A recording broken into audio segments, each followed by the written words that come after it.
Assalamualaikum warahmatullahi wabarakatuh. Salam sejahtera bagi kita semua. Semoga kita selalu diberi kesehatan di tengah-tengah pandemi ini. Saya ingin memperkenalkan nama anggota kelompok 3 pendidikan inklusi. Jadi yang pertama ada Halifah Fitri, Irama Harita, Nur Alvina Laili, Rizky Mawadah, Siti Zubaidah, dan saya sendiri, Rizky Rismadania. Tidak berlama-lama lagi, langsung saja kepada pemateri pertama, dipersilakan. Baik, sebelumnya saya ucapkan terima kasih kepada moderator. Baik, di sini saya akan menjelaskan mengenai sikap guru yang positif terhadap keragaman. Nah, tentunya setiap individu itu memiliki berbagai perbedaan, baik dari segi fisik, terus perbedaan sosial, latar belakang, dan masih banyak lagi. Nah, di dalam pendidikan inklusif, juga memandang keragaman itu sebagai suatu hal yang istimewa. Nah, jadi pendidikan inklusif ini merupakan sebuah pendekatan yang melihat bagaimana untuk mengubah dan bersesuaian dengan sistem pendidikan sebagai bentuk respon terhadap keberagaman peserta didik itu.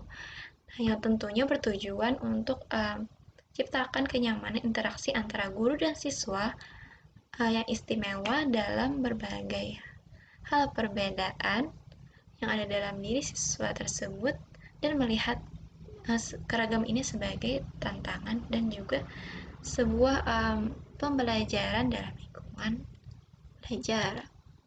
Lantas bagaimana sih sikap guru yang positif dalam menyikapi keberagaman peserta didiknya? Pertama, yaitu kepedulian yang tulus dan kebaikan dari guru.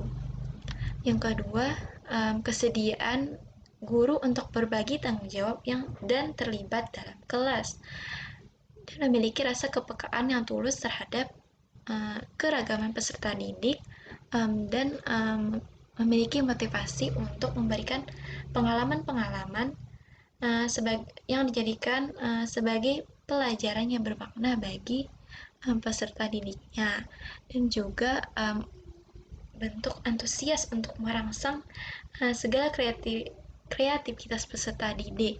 Nah, maka langkah selanjutnya yang dilakukan yaitu guru melakukan perencanaan dan pelaksanaan program pengajaran yang disesuaikan dengan perbedaan tersebut. Supaya apa? Supaya setiap peserta didik mampu berkembang sesuai dengan kemampuannya dan kecepatan yang dimiliki oleh masing-masing individu siswa.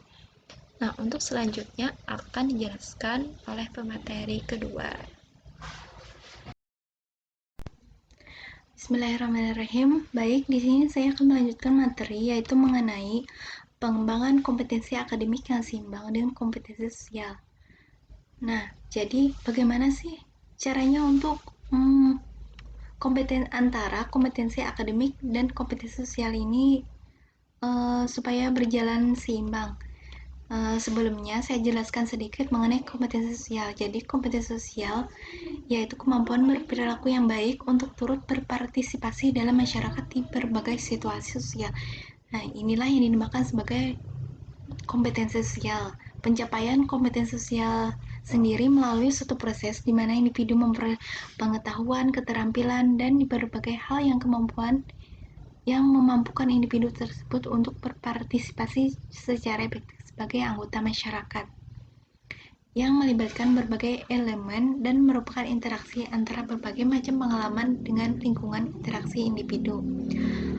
Kompetensi sosial melibatkan perilaku yang dipengaruhi oleh kemampuan memahami perasaan individu lain, kemampuan memberikan respon yang tepat, serta memahami konsekuensi suatu perilaku. Kompetensi sosial ini bukan sesuatu yang muncul dengan sendirinya, jadi perlu untuk diajarkan sejak dini dan dilatih secara terus-menerus. Yang pertama pada saat bayi berkembang menjadi anak, meningkat menjadi remaja, dan kemudian dewasa. Individu berinteraksi dengan orang lain dan memiliki lebih banyak pengalaman pula. Melalui proses sosialisasi, individu belajar dan mendapatkan kompetensi sosial, yakni berbagai keterampilan dan pengetahuan tentang sikap, nilai, motif atau dorongan, kebiasaan, kepercayaan, interest, dan moral. untuk dapat berperilaku secara efektif dengan lingkungan sosialnya sepanjang hidupnya. Orang tua dalam keluarga merupakan lingkungan sosial yang secara langsung berpengaruh terhadap individu.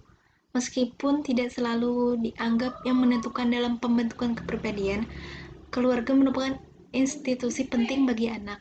Selain orang tua, sekolah dan teman juga turut berperan terhadap cara pandang individu terhadap diri dan atribut yang melekat dalam dirinya. Terkait dengan ini, secara berbeda, Whitley mengatakan bahwa membentuk dan mengembangkan konsep diri siswa merupakan salah satu tujuan yang hendak dicapai dalam pendidikan. Sikap dengan konsep diri yang baik Siswa dengan sikap diri yang baik tampak dari perilaku yang ditunjukkannya dan cenderung mampu berperilaku yang diharapkan oleh situasi sosialnya, yakni perilaku yang kompeten. Baik, saya akan melanjutkan pembahasan dari pemateri sebelumnya. Di sini saya akan menjelaskan tentang hidup dan belajar di dalam pendidikan inklusif di masyarakat. Jadi, pendidikan inklusif yang kini berjalan belum terrealisasi secara maksimal. Kenapa? Masyarakat pun belum memahami mengenai paradigma pendidikan inklusif sehingga tidak dapat berpartisipasi di dalamnya. Partisipan masyarakat merupakan komponen yang sangat penting bagi keberhasilan pendidikan inklusif. Partisipasi masyarakat dan adanya kemandirian menentukan berjalannya kebijakan sekolah inklusif ini. Karena dalam sekolah inklusif ini dibutuhkan kerjasama antara masyarakat dengan pengajar di kelas untuk menciptakan dan menjaga komunikasi kelas yang hangat, menerima keanekaragaman, dan menghargai perbedaan. Selain itu, sekolah inklusif, guru-gurunya harus mengajar secara interaktif, yang mana guru-gurunya itu harus aktif dan bisa menyesuaikan diri dengan anaknya itu. Dan yang pastinya gurunya tersebut harus bisa menerima siswanya dengan apa adanya. Nah, hal ini nantinya dapat menciptakan komunikasi antar guru dan siswa, sehingga dapat timbul kedekatan. Mereka saling berdekatan. Kemudian dengan adanya kedekatan tersebut akan menghilangkan adanya isolasi profesi. Dalam sekolah inklusif, makna orang tua juga berperan dalam menentukan perencanaan baik dari segi perencanaan, kurikulum sekolah maupun bantuan belajar di rumah. Walaupun beberapa partisipasi masyarakat dalam mendukung pelaksanaan pendidikan inklusif. Yang pertama, ikut serta mengawasi pelaksanaan keputusan bersama, termasuk di dalam mengajukan saran, kritik, dan meluruskan masalah yang tidak sesuai dengan apa yang telah diputuskan tersebut. Jadi masyarakat ikut serta mengawasi pelaksanaan keputusannya itu. Kemudian ada yang kedua, ikut serta melaksanakan apa yang telah diputuskan dalam musyawarah, termasuk dalam hal memberikan sumbangan baik berupa tenaga, iuran, dan material lainnya.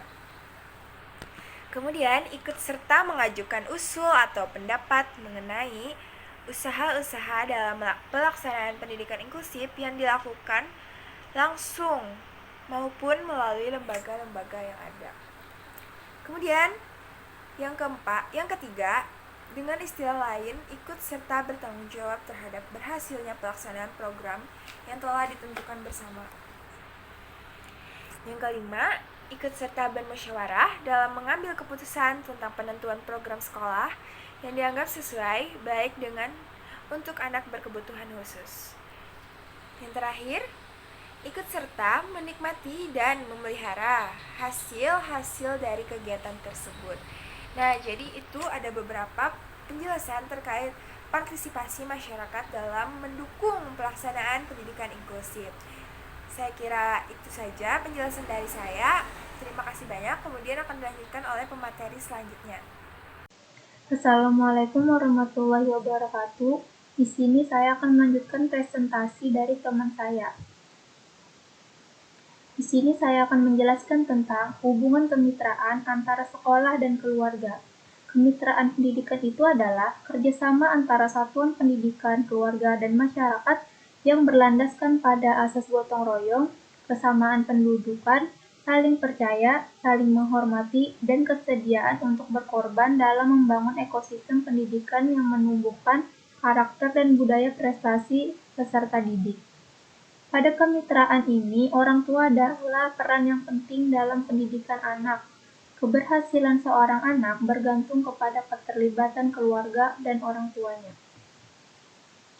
Selanjutnya di sini itu adalah tujuan kemitraan pendidikan.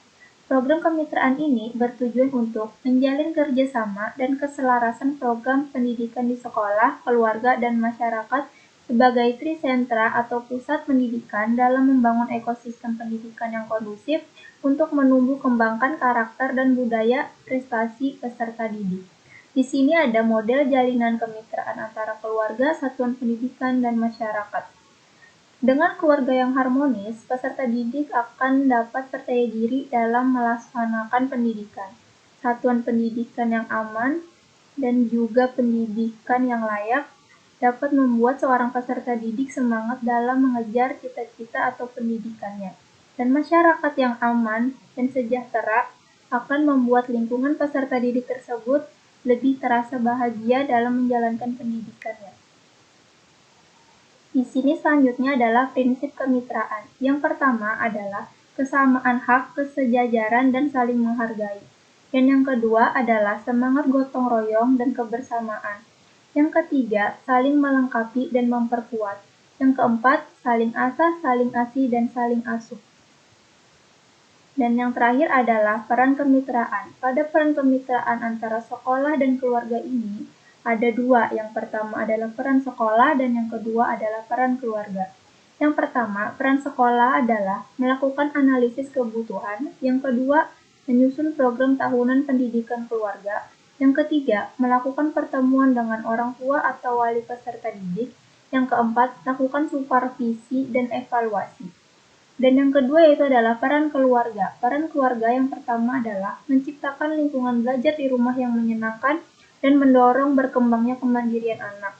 Yang kedua, menjalin interaksi dan komunikasi yang hangat dan penuh kasih sayang dengan peserta didik atau anak. Yang ketiga, memberikan motivasi dan menanamkan rasa percaya diri pada anak. Yang keempat, menjalin hubungan dan komunikasi yang aktif dengan pihak sekolah untuk menciptakan lingkungan belajar yang kondusif. Yang kelima, berpartisipasi aktif dalam kegiatan pembelajaran dan kegiatan ekstrakurikuler yang dilakukan anak di sekolah. Dan yang terakhir adalah memiliki inisiatif untuk menggerakkan orang tua lain agar terlibat dalam mengambil keputusan di sekolah dan masyarakat. Sekian dulu presentasi dari saya, selanjutnya akan dilanjutkan oleh teman saya. Baiklah, kita lanjutkan mengenai belajar dan berpikir independen dalam pendidikan inklusif. Apa itu berpikir dan belajar independen? Menurut Witkin dan Goodenough dalam Alifah dan Arifin pada tahun 2018 menyatakan bahwa individu dengan gaya kognitif filter independen adalah individu yang bebas dari persepsi terorganisir dan segera dapat memisahkan suatu bagian dari kesatuannya. Dihubungkan dengan pendidikan inklusif, maka diharapkan peserta didik mampu lebih bebas dan kreatif, tidak bergantung pada orang lain. Selanjutnya adalah karakteristik menurut Inkel pada cara belajar dan berpikir independen. Yang pertama, tidak terpengaruh dengan lingkungan. Diharapkan peserta didik pada pendidikan inklusif dapat belajar tanpa terpengaruh dengan lingkungan sekitarnya. Selanjutnya adalah dididik untuk mandiri atas tindakannya. Pada pendidikan inklusif diharapkan peserta didik mampu mandiri atas tindakannya. Berikutnya adalah tidak acuh dengan norma orang lain.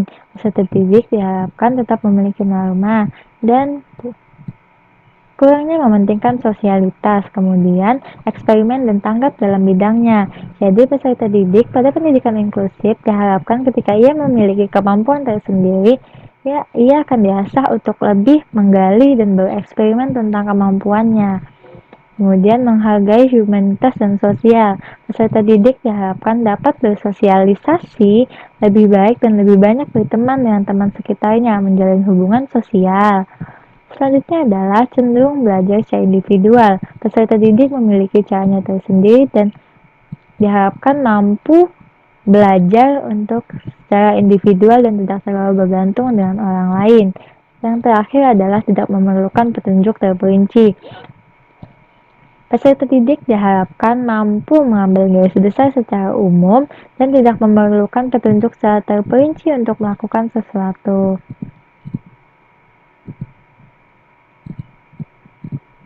Berdasarkan penjelasan tersebut, adapun tujuan berpikir dan belajar independen adalah cara berpikir peserta didik dalam belajar adalah mampu lebih kreatif dan berani dalam mengambil keputusan atau tidak bergantung dengan orang lain. Inilah sebabnya berpikir dan belajar independen merupakan salah satu elemen dalam pendidikan inklusif. Untuk selanjutnya akan dilanjutkan oleh teman saya. Ya, di sini saya akan melanjutkan materinya, yaitu belajar sepanjang hayat. Pendidikan inklusif memandang pendidikan di sekolah sebagai bagian dari perjalanan panjang hidup seorang manusia, dan manusia belajar sepanjang hidupnya, yang disebut dengan lifelong learning. Belajar sepanjang hayat pada hakikatnya adalah belajar untuk berpikir kritis dan belajar untuk menyelesaikan berbagai masalah kehidupan. Oleh karena itu, pendidikan inklusif menekankan pada pengalaman belajar yang bermanfaat bagi kelangsungan proses belajar peserta didik dalam kehidupan masyarakat. Penerapan pendidikan inklusif ini pada pembelajaran perlu menjadi perhatian utama. Yang selanjutnya yaitu cita-cita nasional yang dirumuskan dalam konstitusi dan undang-undang yang memuat penyelenggaraan sekolah inklusi dengan salah satu strategi penyelenggaraan yang terbuka dan merata, dan pelaksanaannya berpegangan paling penting kepada prinsip yang pertama, yaitu pendidikan diselenggarakan secara demokratis dan berkeadilan serta tidak diskriminatif dengan menunjang tinggi hak asasi manusia, nilai keagamaan, nilai kultural, dan kemajemukan bangsa. Yang kedua yaitu pendidikan diselenggarakan sebagai satu kesatuan yang sistematik dengan sistem terbuka dan multi makna. Yang ketiga, pendidikan diselenggarakan sebagai suatu proses pembudayaan peserta didik yang berlangsung sepanjang hayat. Pendidikan diselenggarakan dengan memberdayakan semua komponen masyarakat melalui peran. Selanjutnya akan dikembalikan kepada moderator. Mantap sekali ya penjelasan dari teman-teman saya tadi. Semoga bermanfaat buat kita semua, dan apabila terdapat kesalahan mohon dimaklumi. Salah hilap mohon maaf. Terima kasih banyak. Wassalamualaikum warahmatullahi wabarakatuh.